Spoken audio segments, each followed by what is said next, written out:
Mahigit 3 milyong pisong halaga ng puting sibuyas ang hinarang sa pantalan sa Maynila. Wala raw kasi itong kaukulang permit. Saksi, si Bernadette Reyes. Isang 40-foot container van na puno ng puting sibuyas ang nasabat ang Bureau of Plant Industry o BPI sa South Harbor sa Maynila. Katumbas ito ng 25 metric tons na nagkakahalaga ng 3.5 million pesos. Galing umanong China ang mga sibuyas at pumasok sa bansa nang walang kaukulang sanitary and phytosanitary permit import clearance o patunay na pasado sa standards at ligtas kainin. Ayon sa BPI, nag-issue ng import permit para sa pag-aangkat ng 16,000 metric tons ng puting sibuyas pero para ito sa supply sa buwan ng Setyembre hanggang Disyembre. Nakita po namin na merong dineclare nila na yellow onions pero wala naman tayong ini-issue na yellow onions at that time, July.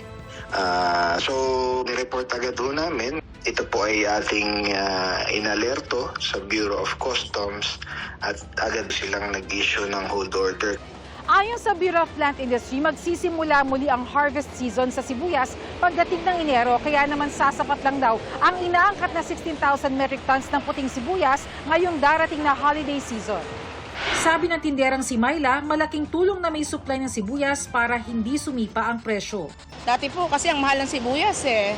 So ngayon medyo kagandahan, hindi tayo hirap sa pag may naghahanap ng sibuyas. Sa monitoring ng Department of Agriculture, naglalaro sa 70 hanggang 180 pesos ang kada kilo ng presyo ng imported white onions. 90 hanggang 140 naman ang local, habang 75 hanggang 140 naman ang kilo ng red onion.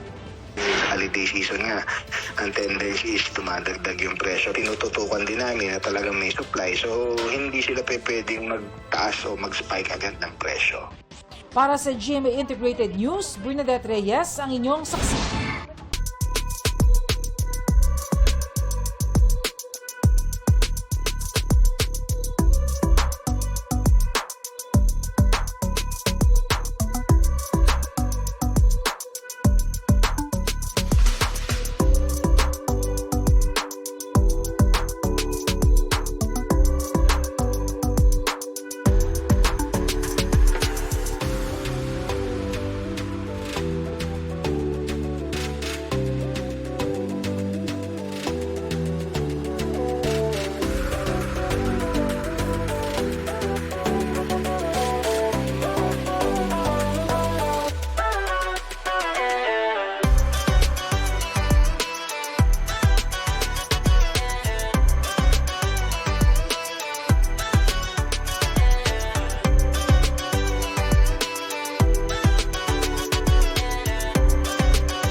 Mga kapuso, sama-sama tayo maging saksi.